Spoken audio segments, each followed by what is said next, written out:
Cool. Can you guys see my screen? Yeah, we can see it. Okay, awesome. Okay. Hey everybody. I hope you all are having a great evening. Welcome to our second virtual shadowing session. Today we have Miss Jasmin Sanchez, who is a third-year medical student, and she's put together a wonderful presentation for us. I'd like to remind everybody that if they have any questions at all during the session, they can always put it in the meeting chat, and we'll go over it at the end during a question and answer session. Also, please keep your camera off and you also yourselves muted. And one last thing is that there will be a quiz at the end posted to our Instagram bio, and you need to get a 75 or higher to get credit for this session. And now you have the floor, Ms. Sanchez. Cool. Thank you. I'm so excited to be here with you guys. Just out of curiosity, where is everyone based out of? Is it like, are you guys all in the same club, or how does this, where is everyone at? So we're all from, I guess, different parts of the US. I'm from New Jersey. Okay. If anybody wants to share in the chat, you don't have to, but right. Okay. So, awesome. So how long has this organization been a thing?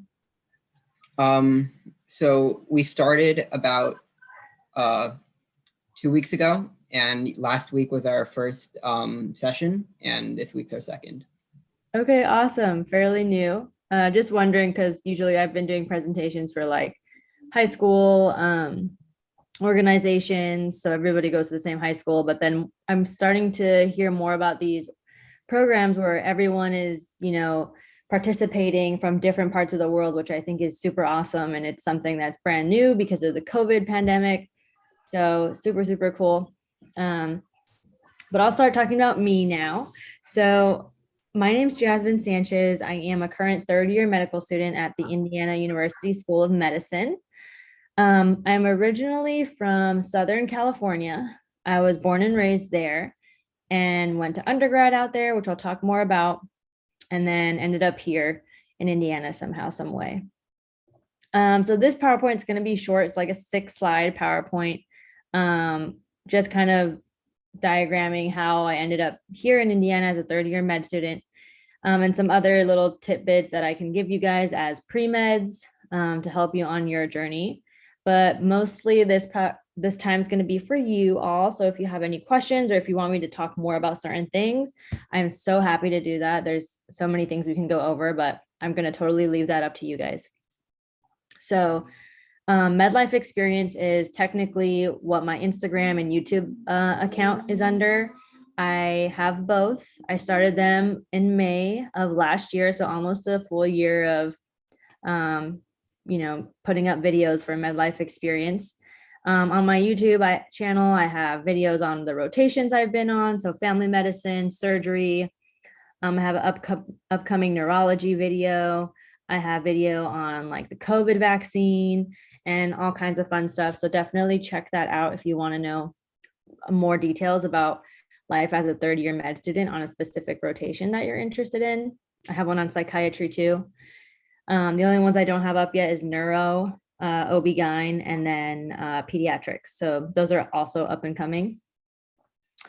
So let's get started. Oh, okay. So are you guys high school students, or where are you guys at right now in your careers? High school? Again, you guys can put it in the chat. I'm a high school student. I'm a junior. Cool. Awesome. So as high school students, if you guys are mostly high school, we'll go through the different grades as well. But for high school students, you guys are still fairly young. There's still so much more learning that you have left. And my advice for high school students is to just work hard and have fun. That's why I put High School Musical, just because it's a fun movie from Disney Channel. I would say just to work hard and do your best on your classes and getting good grades, because if you are wanting to pursue a higher level education and go on to college, whether that be a university or a community college, you still have to apply to those and submit your grades. So you don't want to just completely slack off, but definitely work hard.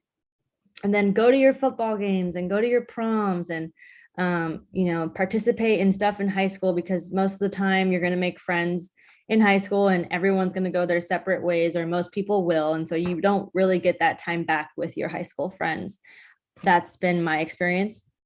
So just my piece of advice is just to have fun and work hard. You don't really have to dedicate yourself to medicine just yet, because there's so much more that you need to do in your college career to kind of solidify, yes, I do want to go into medicine. So if you have any other questions about high school, I'm free to talk about what I did in high school and what I feel helped me get into a university. But at the end of the day, I feel like if you apply and you're a decent student, you have a decent GPA, and you were involved in some clubs, you'll get into a great school. Let's see. All right, so now moving on to undergrad, or like my college experience. So I went to the University of California, Riverside, which is part of the UC system. Didn't expect to go here, but it was an awesome experience. I graduated with a bachelor's in science for neuroscience. I was originally a biology major, and then I realized that there are so many biology majors in college, and I wanted to stand out a little bit. So I changed my major to neuroscience, and I always had this fascination with the brain.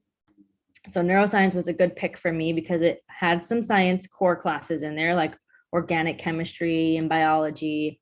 But I also took psychology classes and some neuroscience labs where we got to work with rats and manipulate the brain and all of that stuff. So it was super fun. So definitely keep that in mind.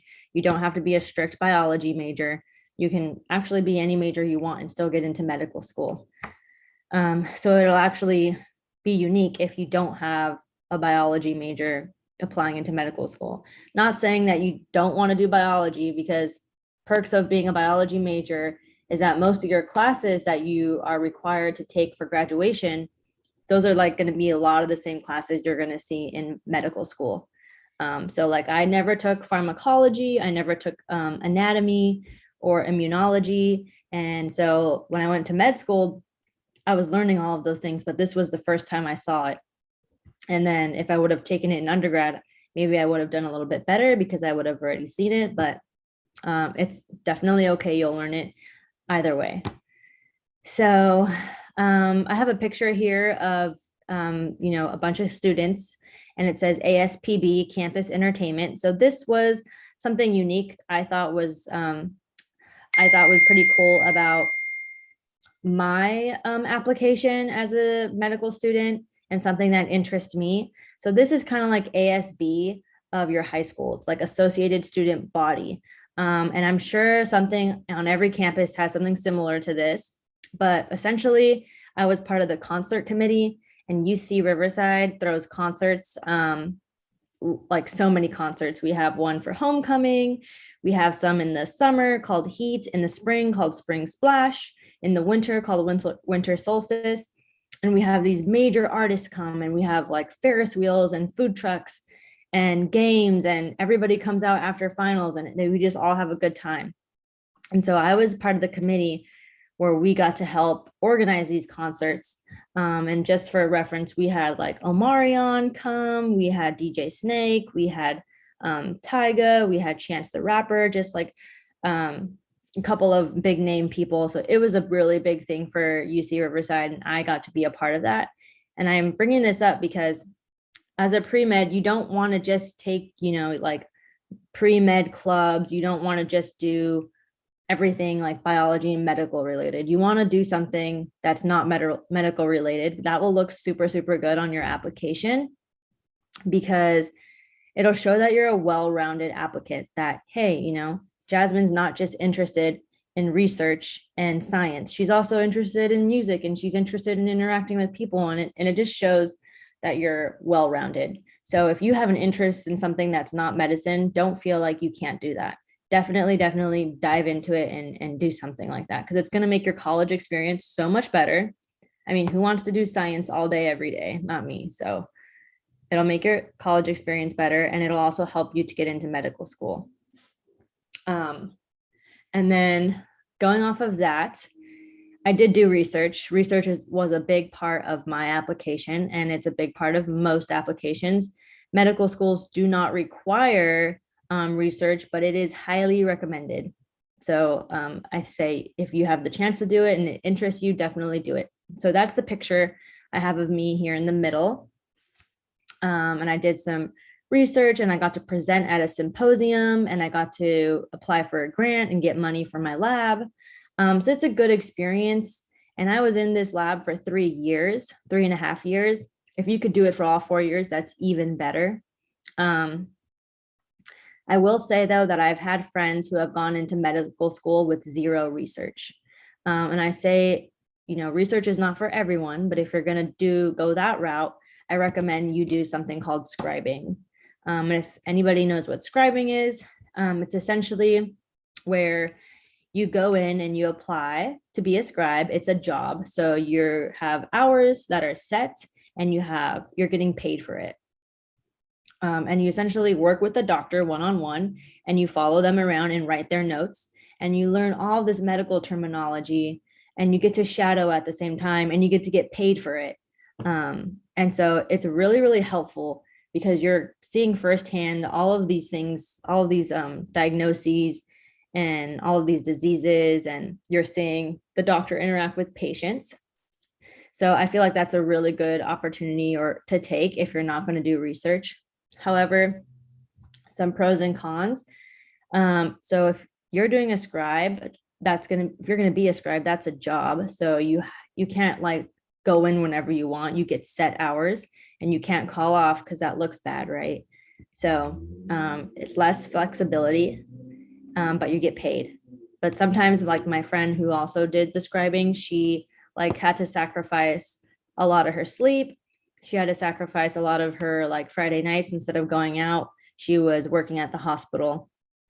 And she even did like some overnight shifts, like maybe like from 7 to 7 or something like that, 7 p.m. to 7 a.m.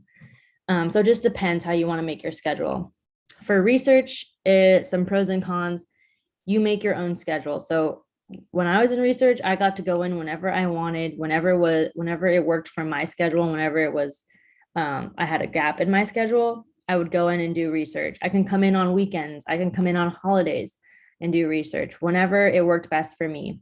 It was very low stress. Of course, if I'm working on a project and there's deadlines, then I have to do what I need to do to make those deadlines. But I went in whenever I wanted to. And but you're not getting paid. So essentially, those are the pros and cons for research versus scribing. And depending on what you guys are interested in and where you feel like you can thrive, you can go ahead and pick which route is better for you. And then that's just me graduating, acting silly, but so I did a lot more in undergrad, but those were kind of like the main points I wanted to talk about. Some other things that we could talk about if you guys have questions. I did have a job at one point in undergrad. I was involved in Greek life, so like a sorority in undergrad, so I can also talk about that and how that was. But I also have a video on YouTube talking about that, so you can check that out. And then I also was involved in some medical clubs as well, and did some volunteer work in the hospital. So if you have any more questions, we can definitely come back to undergrad and talk about them.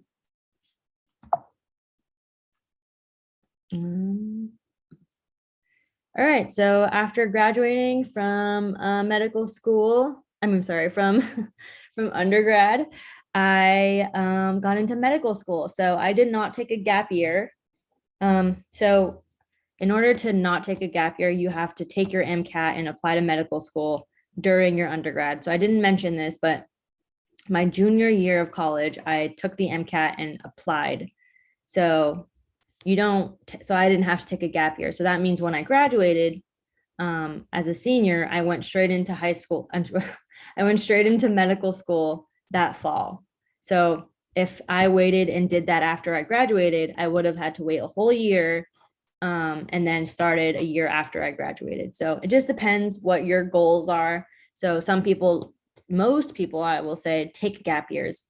The average medical student age for a first year is about 25 years old. And I think I was 22, 23 when I started medical school. Yeah. So a lot of people take gap years. The majority of people take gap years. Some people will use that gap year to work and save up for money. Some people will use that to do research because they're interested in something. And I mean, the more research you do in something, the more likely that you'll be able to get in to a program that you like. And then most people, my boyfriend, he took a gap year and did scribing for a whole year. So he was making money and he was learning more medical terms and more medical terminology. And then some people like to take a gap year just to relax before diving into med school and hitting the books super, super hard. They'll travel and spend time with family. So it just depends what your goals are for yourself. But so I went straight into medical school and started in 2018. And so here I am now. I am a third year medical student on my pediatric rotation. This was just a fun picture I took during my pediatric surgery rotation. But yeah, so this is my last rotation. I am going to be done with third year in 4 weeks, about a month. And then I will be taking my board exam, my second board exam called Step 2, and then start preparing for fourth year and preparing for residency. Again, if you have any questions on medical school and the details about that, don't forget I have videos on YouTube, but I can answer any of your questions about like how I organize my time, how the curriculum is, if it's hard or is it up to the hype that everybody says. Any questions you guys have about med school, I'm leaving it up to you. I just wanted to give you guys a little baseline of where I am right now. And then lastly, I want to talk about some pearls of advice for you guys as pre-meds. So first one is just to stay positive. And this is going to kind of lead into the couple next bullet points, but a little story for you guys. So I studied for the MCAT for 9 months, and the MCAT is, I don't know, I didn't explain this earlier, but it's this scary exam that I was terrified of. I'm sure you guys have all heard of what the MCAT is. It's basically the exam you have to take for entrance into medical school. And I will tell you that it is hard. But the material that's on the MCAT is really not relevant to what you're going to learn in medical school.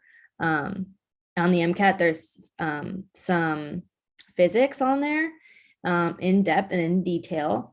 There is minimal physics in medical school. So of course, medicine is filled with physics, but what you're going to be tested on, it's not going to be like the detail physics that you're going to have to learn in MCAT. MCAT also tests you on English and vocab and all of that stuff, and reading paragraphs and answering questions about that. There is no English test in med school. So just a couple of things. And then the exams in med school are a lot different from the exams on the MCAT. So I took the MCAT and I got my score back, and it was not what I expected. So just to give you some point of reference here, when I applied to medical school in 2017, 18, the average MCAT score was a 510 for most medical schools. So average was 510. So I was hoping for a 510, but I got a 503, which is below average. So when I saw that, I was devastated. I didn't know what to do with my life. I didn't know if I should even go into medical school, if I should take a gap year and retake the exam and just, take that gap year and really, crush the MCAT, or do I apply with the score and just see where I get in, or do I just not be a doctor at all? So those were the kind of questions I was asking myself when I got that score. And it was kind of a really weird feeling because I've never been unsure about what I wanted to do with my life. And I've never had to deal with getting a low test score. And this was the first time this has happened. So it was very nerve-wracking for me. And so what I ended up doing is I ended up leaning on my friends and asking for advice, which are the next two bullet points. I went to a friend of mine, or a mentor of mine, who I was working in a research lab with, and he is a PhD student, but he was well equipped in applying to medical school because he applied to medical school before becoming a PhD student. And so I went to him and I gave him my MCAT score and I showed him my grades and I showed him my application, and I was like, here's everything. What do you recommend that I do? I'm not sure where to go from here. I'm asking for your advice. I mean, what do you think I should do? And I just want to say it's okay to ask for advice, and it's okay to lean on your friends, and it's okay not to know what to do, because in medicine, that's going to happen a lot. You're not going to know what to do, and you're going to need to ask for advice, and you're going to need to lean on your friends or your classmates. So I went to him and he told me that I should apply with my 503 because I had other things in my application that still showed that I was a good applicant, and still they were able to see that, you know, I could go to med school and do just fine. My grades were good, my GPA was good, and my extracurricular activities like the research and the ASB, those were all still there. But it's really hard to see that about yourself when you're in a state of panic, and when a lot of the time your test scores are, I don't want to say they don't define you, but a lot of the time that's a big part of your application is your test score. And sometimes it's easy to feel just like a number. So I just want to say that your test score does not define you. And I'll say that I applied and I got 9 medical school interviews, which is, I think is pretty decent. Most of my friends who applied to medical school got maybe 2 or 3 interviews. I only got into 2 schools, but the fact that I was given 9 opportunities to interview at these campuses and at these institutions, that's all you can really ask for, is just the opportunity to interview there. So 9 was amazing. I never thought I would get 9 with the 503. So that just goes to show you that you're not just a test score. You're so much more than that. And then one of the biggest regrets I had is I didn't really apply to all of the schools in California, medical schools, because I knew they were very competitive and I thought my 503 wasn't good enough. But I got 9 medical school interviews and I kind of regret not applying to some of those schools because I could have been back at home, closer to family and all that stuff. But I'm still so grateful to be here at IU, because IU is a great, great institution. It's definitely top 50, I think, top 50 of medical schools. So it's a good school, and they've been creating doctors for a very, very long time. So yeah, those are the pearls of advice. You know, stay positive, lean on your friends, ask for advice, and never doubt yourself, because it's very easy to doubt yourself as a pre-med. Pre-med, going into medicine, going into residency is one of the hardest, or some of the hardest transitions that you'll have to go through in your life. It's very nerve-wracking time, submitting your applications, taking your MCAT, waiting for your test score, waiting for those emails that say that you got accepted or you got an interview. And then you have to do that again when you take your board exam. There are 3 in medical school. You have to, you know, go through that process, and then you have to apply to residency, which is just like applying to medical school. So it's a very, very rough time in people's lives, but it's also very rewarding. So it goes both ways. So just never doubt yourself and always try your best, even though it's better to try and fail than, you know, never try and then always wonder. And then my last bullet point is utilize your writing center. I always say this to pre-meds because, wow, like the writing center is golden. So as a pre-med student, you're going to be applying and you're going to be having to write a whole ton of essays. So you write a personal statement, which is going to be huge. And then after you submit that, you're going to have schools sending you these things called secondary applications, which are more questions that you have to answer. Like, why do you want to go to this medical school? What do you do that makes you fit the mission of this medical school? Just a whole bunch of questions. And you're going to have to write a whole ton for every school. And, UCLA and UC Riverside, their secondary applications were 10 questions, which is pretty long. Some schools will have 1 or 2, but some of them will have 10. So a lot of writing. And if you're like me, I suck at writing. So my undergrad, and I'm sure many of your guys' colleges will have writing centers that are free for the students that go there. And there will be people there who are PhDs in writing and professionals in writing. And what I did is I set up 2 appointments every week. And before going into my appointment, I wrote my personal statement, or I wrote my secondary application. And I went to go see this writing center guru, the PhD. She was a woman, and she sat and we talked about the message I was trying to convey. And she edited all of my essays, everything I put on paper. She saw it and she edited it to make me sound more professional on paper. Because even though you're very smart and you know physics and you know biology and you know psychology, sometimes we're not all great writers. So you want to make sure that you don't have any grammar errors and all of that stuff when you're submitting your application. So definitely take the time to use that writing center. Okay, guys. It'll help you in the long run. And it's kind of less work for you, because then the person at the writing center can edit everything. You just have to write your original form, and then the person will kind of help you from there. I think that is it though. So that is my 5-slide PowerPoint. I kind of want to use the rest of this time for questions if you guys have any. So I hope that was helpful. That was great. Thank you so much. Cool. Yeah, so does anybody have questions in the, you can say either in this chat or in the YouTube live. I'm looking at both. Cool. While we're waiting for some from the participants, I do have a few. One is, during this pandemic situation, how do you think your experience has changed, like, for medical school? Yeah, that's a great question. So my first 2 years of medicine were just all in the classroom.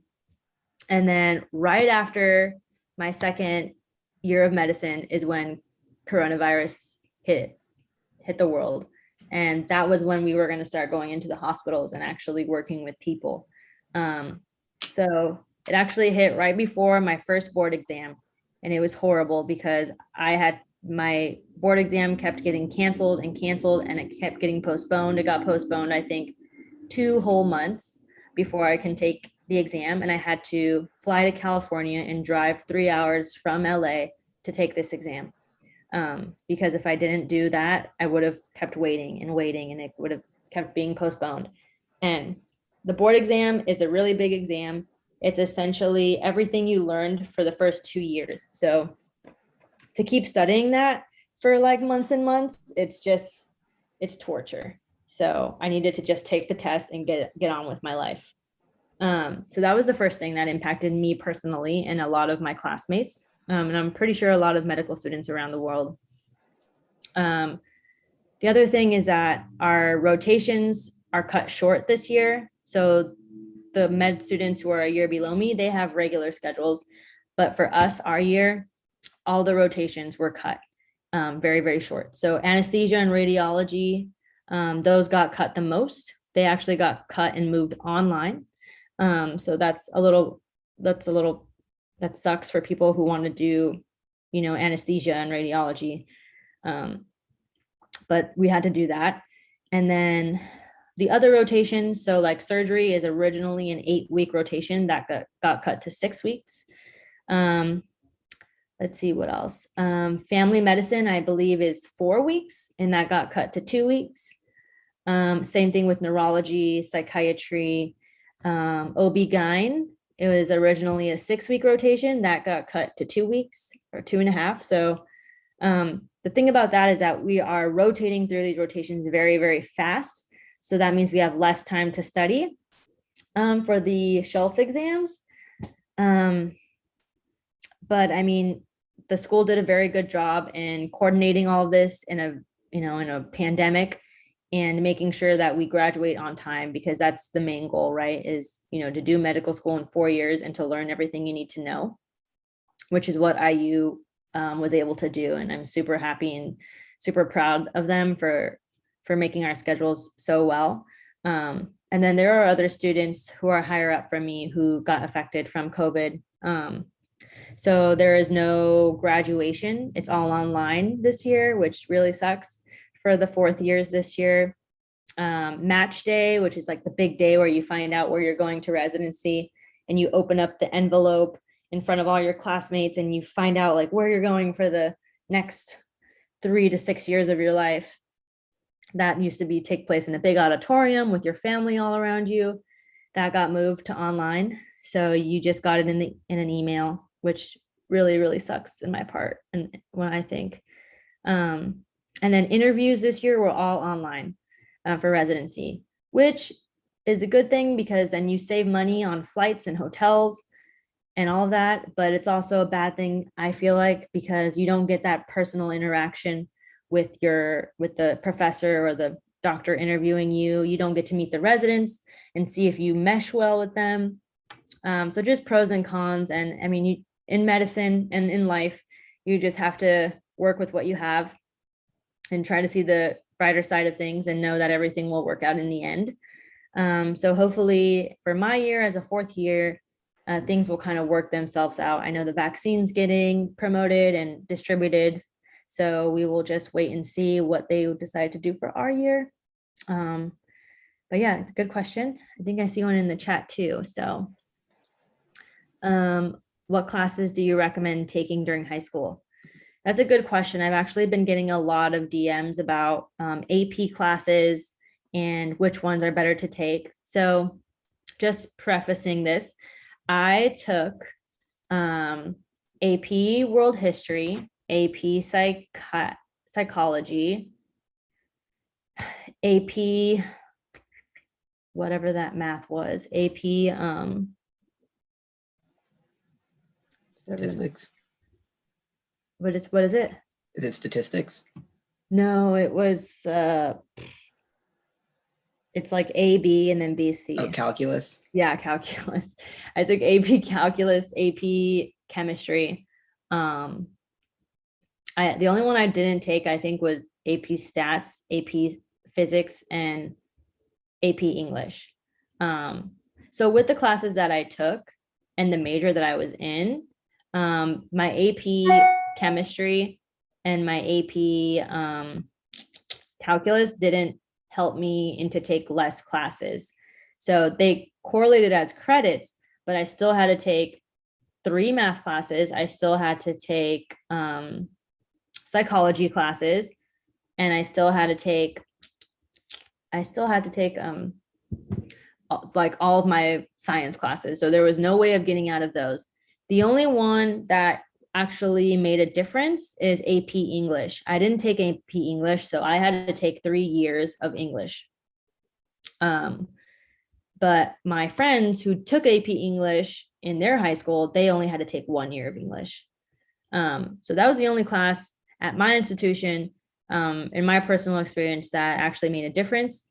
But in high school, guys, you can literally take whatever you want. As long as you take an AP class and you pass the AP test, I think they will correlate with credit in college.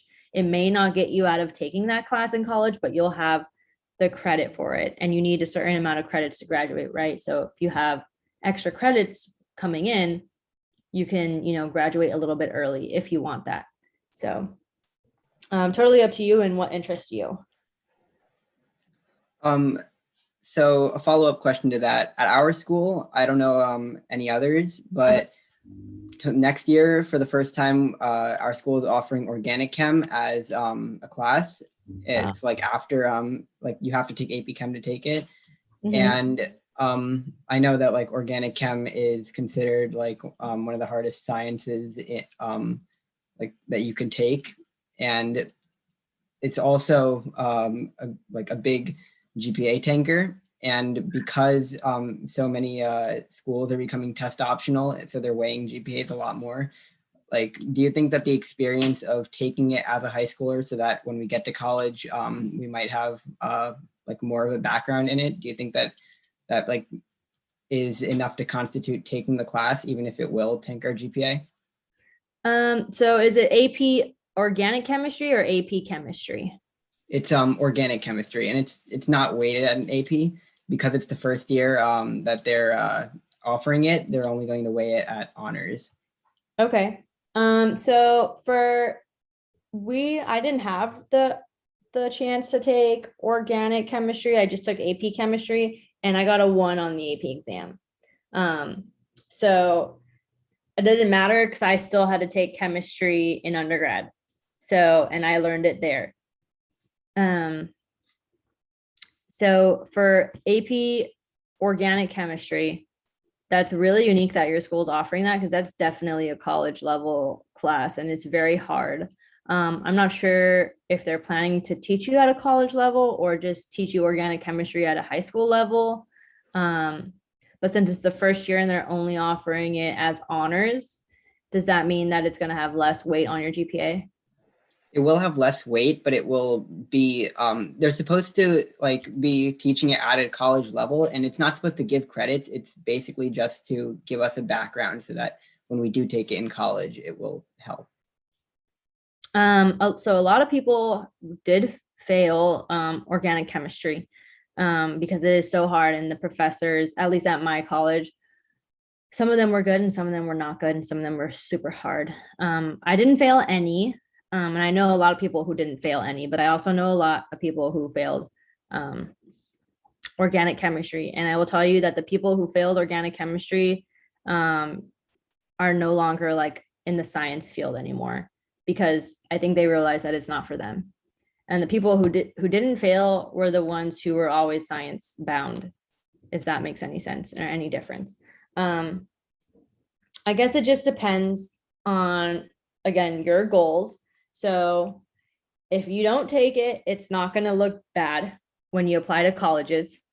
If you do take it, it may or may not help you, I feel like. Of course, it'll catch like people's eye, like, wow, this person took organic chemistry. But if you do like bad on it, I'm sure it won't hurt you either, because colleges know that organic chemistry is hard and it's not like a regular class that every high school allows. And if you fail it, it's going to be very understandable. Or if you don't do well on it, it's very understandable. It's not like you're failing, geometry, something that everybody has in their high school and that most people are passing. So it's definitely up to you. I don't think it'll hurt or help you, to be honest. So it just depends if you want to take that challenge or if you just want to learn it when you get there in college, because you're going to take organic chemistry in college. It's a requirement, I feel like, for most science majors to take that. So you can either see it now or just learn it later. And either way, you're going to learn it. So good question, though. That's really cool that they're offering that. But I did not do good in regular chemistry in high school. So yeah, I get that. Yeah. Doesn't look like we have any more questions in the chat. One more that I have. Okay. So when did you realize that medicine was the right path for you? Okay, that's an awesome question. So when you get into medicine and you apply to medical school, the personal statement prompt is going to be, why do you want to become a doctor? And everyone is going to have their own reason. everyone's going to have their own answer to that, and everyone's answer is going to be right. There's going to be no wrong or right answer to that. For me personally, I wanted to be a veterinarian until I was about 20 years old. Then I realized I wasn't going to be a veterinarian. I wanted to go to UC Davis, which is like the top school for veterinary practice, and I didn't get in there. I got into UC Riverside, which had a new medical school. So I decided to try that out, volunteered at a hospital for a long time, I think 2 years, plus research. And I was like, well, I like the brain, so maybe I can be a neurologist. And that sounded really cool to me. And I liked science. And I liked working with patients. And I liked, creating and watching the patient physician relationship, which is something that I value. And I thought it was amazing when I was able to see it firsthand as a volunteer in the hospital. And now being a medical student, I think it's even more amazing to be the physician in the patient physician relationship now. It's awesome.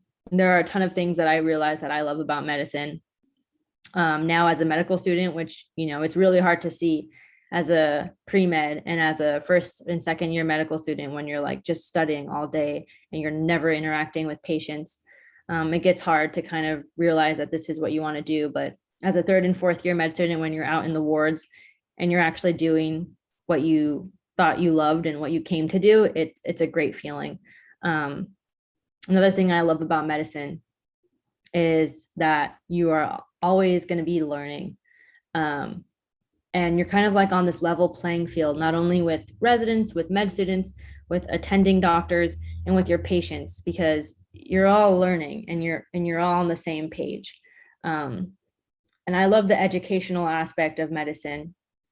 When I talk to patients, I get to reassure them and tell them and educate them about things that are kind of foreign. Medicine can be very foreign to people, and it's our job as doctors to not only help patients with whatever disease or whatever illness that they have, but to also help them understand their illness and understand their disease. And that is something I love truly about medicine that I didn't realize I loved until I became a third year med student. So I don't know, maybe your answer is different from mine and it will be different from mine, and maybe it will change over time like mine did. But you will find out when you get there, I feel like.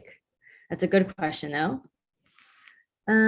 So I will give you the,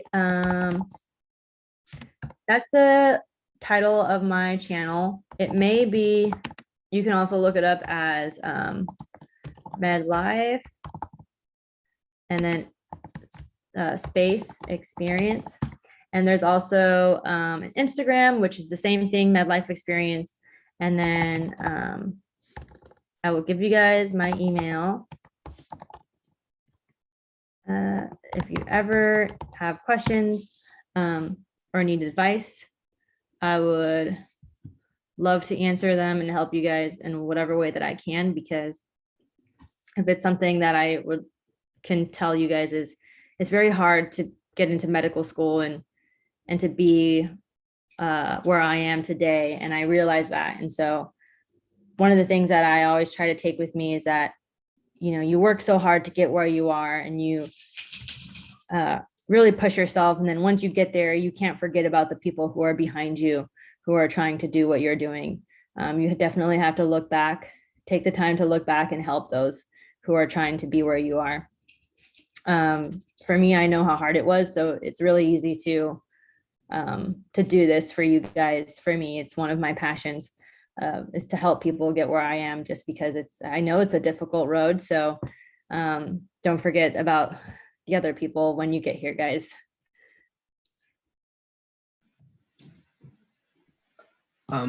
Okay, it doesn't look like we have any more questions in the chat, so I think that's a great place to conclude. And thank you so much, Ms. Sanchez, for the wonderful presentation. I really enjoyed it and I learned a lot from it. Cool. And I think everybody else did too. Awesome. Yeah, thank you guys. Anytime, if you ever need, if you have like a bigger body next year and new members, I'd love to come back. And I also have class also be interested if you need like a different perspective. Feel free to let me know, but I'm super excited. I think I may have been cut off. Okay, sorry. I don't know if you guys lost me. It was only for like a second, but then you came right back. Okay, well, I'm so excited for you guys and hopefully see you guys in white coats soon. It's going to be awesome. So thank you for having me.